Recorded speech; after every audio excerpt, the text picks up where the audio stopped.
ठीक है, तो जो हमारा 1 ग्राम ऑफ सॉल्यूट होगा, जब आप इसको डिसॉल्व करते हैं 1 लीटर में, 1 लीटर ऑफ सॉल्यूशन में, तो हमारा जो बनेगा वो क्या बोलते हैं, उसको मोलैलिटी बोलते हैं।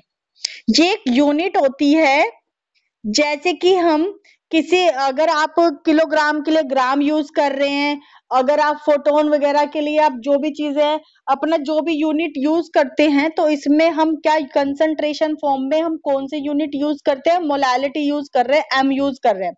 मतलब इसमें नॉर्मेलिटी, मोलैलिटी, ये सब कंसंट्रेशन की ही यूनिट्स हैं, लेकिन हम फिलहाल बात कर रहे हैं मोलैलिटी की, तो इसलिए हम एम मोलैलिटी बता रहे हैं। तो ये कंसंट्रेशन की क्या होती है, हमारी यूनिट होती है। ठीक है, जिसको हम किससे डिनोट करते हैं, एम से, कैपिटल एम से। ठीक है, जो जिसको हम क्या सॉल्यूशन, सॉल्युबिलिटी के लिए यूज कर रहे हैं। इस यूनिट को हम किसके लिए यूज कर रहे हैं, सॉल्युबिलिटी के लिए। यानी कि इसमें सॉल्युबिलिटी हो रही है ना, जब सॉल्यूशन सॉल्यूट को मिला रहे हैं तो सॉल्युबिलिटी देखते हैं ना हम, इसमें कितनी हो रही है कितनी नहीं। तो हम किसके लिए यूज कर रहे हैं इसको, सॉल्युबिलिटी के लिए। हम कौन सी यूनिट यूज कर रहे हैं, मोलैरिटी। ओके वैभव, समझ में आया इतना?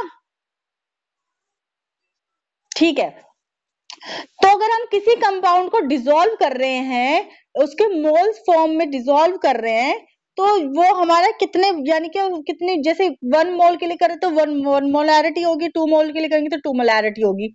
ठीक है, ठीक है। तो अगर हम जैसे हम एक मतलब ऐसे मान ले, जैसे हम कभी किसी सॉल्यूट को जब सॉल्वेंट में डिसॉल्व करेंगे, तो उसकी जो मोलैरिटी होगी, ये एक फिनोमिना शो करती है।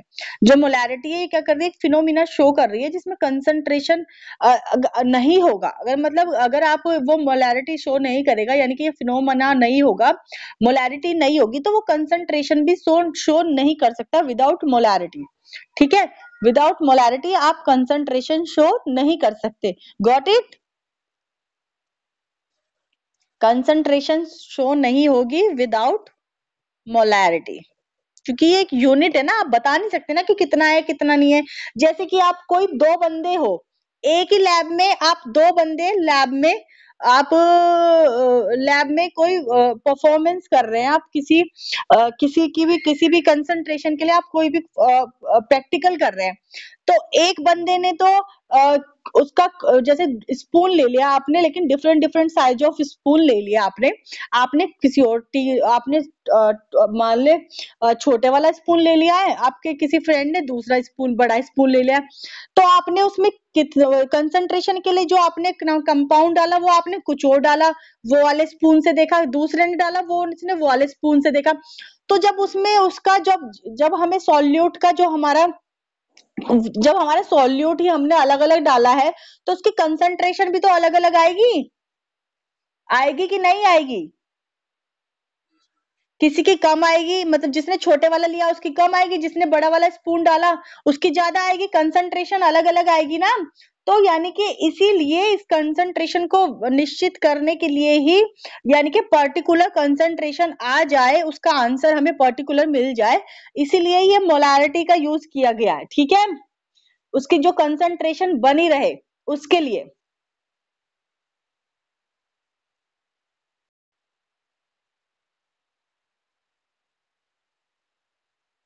समझ गए?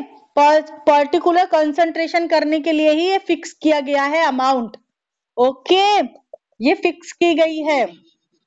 हाँ कल से तुम मोलैरिटी मोलैरिटी पढ़ रहे हो, समझ में आ नहीं रहा अब भी ठीक है, लास्ट। ओके, चले अब ध्यान से सुनते, अब ध्यान से, मैं प्रैक्टिकली समझा रही हूँ, मैंने कल वैसे ही समझाया, मैं अब प्रैक्टिकली समझा रही हूँ, कल मैंने ऐसे नहीं समझाया। मतलब आप देखें कि कोई 2 बंदे, एक ही लैब में 2 बंदे परफॉर्म कर रहे हैं कोई भी प्रैक्टिकल।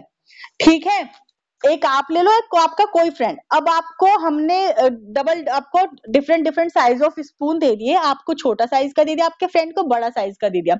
तो जब वो कंपाउंड यूज कर रहे हैं, तो उसमें आपने कुछ और अमाउंट डाल दिया, जब आपने छोटा स्पून लिया, आपके फ्रेंड को हमने बड़ा दिया तो उन्होंने ज्यादा डाल दिया। तो जिसकी छोटी स्पून है उसकी कंसंट्रेशन कम आएगी ना, और जिसकी बड़ी स्पून है उसकी कंसंट्रेशन कम आएगी, ज्यादा आएगी। यानी कि सेम कंपाउंड है, लेकिन कंसंट्रेशन किसी की कम है किसी की ज्यादा है, because of size of spoon ना, यानी कि साइज ऑफ आपके ठीक है, हाँ, साइज ऑफ स्पून या आपके सॉल्यूट के अमाउंट के अकॉर्डिंग आपके कंसंट्रेशन चेंज हो रही है, ठीक है। तो उसको पर्टिकुलर कंसंट्रेशन देने के लिए ही इसका यूज किया गया है मोलैरिटी का, ठीक है, कि इसमें एक पर्टिकुलरिटी आ जाए, एक पर्टिकुलर निश्चित यानी कि निश्चित कंसंट्रेशन हो जाए कि ये है और आपको इतना लेना है। समझ गए? आया अभी समझ में? अभी समझ में आया वैभव? अगर हम कभी पूछे तो बता सकते हैं पक्का। ऐसा ना हो जैसे मैंने आज इन बच्चों से पूछा और ये गोल, कोई कह रहा है हमारा नेटवर्क नहीं था, कोई कह रहा है हमें समझ में नहीं आया, कोई कुछ, ऐसा ना हो, ठीक है। तो gram weight of solute multiply 1000 upon molarity weight of solute multiply volume आपका जितना भी होगा सॉल्यूशन का, ठीक है। ये आपका फॉर्मूला है, ओके। तो हमें एग्जाम्पल है ये हमारा, ये एग्जाम्पल है कि 1m निकालना है हमें NaOH के लिए, कितने में? 500 सॉल्यूशन में, 500 ml, सॉरी ml में, 500 ml में डिसॉल्व करने में, ठीक है, इतना निकालना है। तो आप जब ये फॉर्मूला डायरेक्ट पुट करेंगे, 1m की जगह आपने यहाँ पे 1 दे रखा है तो हम 1 लगाएंगे। NaOH और ये हमें निकालना है NaOH का कितना अमाउंट, क्योंकि हमें इसमें डिसॉल्व करना है, यही तो हमें निकालना है, ठीक है। ये हमें दे रखा है, ये मल्टीप्लाई है, यहाँ पे 1000 है, वॉल्यूम हमें दे रखी है कि भाई हमें 500 लेनी है। बात रही मोलैरिटी वेट ऑफ सॉल्यूट, तो इसका जब आप मॉलिक्यूलर फॉर्मूला वेट वगैरह निकालेंगे, ग्राम वेट निकालेंगे, तो वो हमारा मतलब मॉलिक्यूलर वेट जो इसका आएगा वो देखना, वो 40 आएगा। जब आप निकालेंगे तो आपको पता चल जाएगा, ठीक है। तो जब ये सब हम कर देते हैं, इनको काटा फटा हो जाएगा, तो सब करके हमारा आएगा 20 ग्राम ठीक है। तो यानी कि हमें NaOH हमारा कितना निकला? 20 ग्राम। तो यानी कि हमें 1m के लिए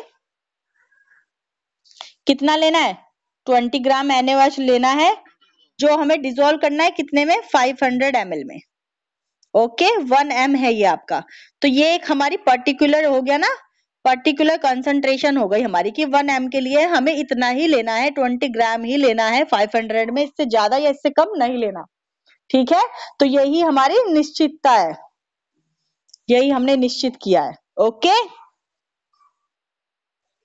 अब ऐसा नहीं है कि आपको 1m बनाना है और आप उसमें कोई सा भी कितना भी ग्राम डाल ले, ऐसा नहीं है। अगर आप 1m बनाएंगे तो उसमें 20 ग्राम ही डालेंगे 500 ml के लिए। समझ में आया? आया समझ में? वैभव समझ में आया क्या भाई?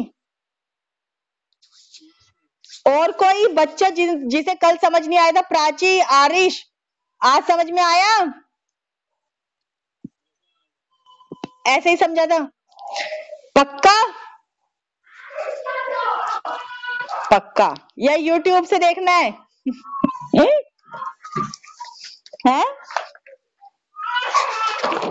चले तो फिर आज की क्लास ओवर, कल देखते हैं। कल आप 11 मतलब 10 बजे के बाद रेडी हो जाना, आपका कभी भी क्लास स्टार्ट हो सकता है, ठीक है। और कल हमारा लास्ट टॉपिक है इसका परसेंट कंसंट्रेशन का, फिनिश कर देंगे, उसके बाद नेक्स्ट शुरू कर देंगे, ठीक है। उसमें एक दो मैं आपको समझा दूंगी और मैं होमवर्क में दे दूंगी, तो प्लीज आप कर लेना। उनको ऐसे ना बोलना मैम हमने सुना नहीं था, हमें समझ नहीं आया था, हमारे नेटवर्क प्रॉब्लम थी, ऐसे कोई मेरे को बहाने नहीं देना, ठीक है। एक्सक्यूजेस मुझे अच्छे नहीं लगते, ठीक है। ओके बच्चों, चलें तो ठीक है, चलो फिर आज के लिए इतना ही। ओके बच्चों, बाय फिर।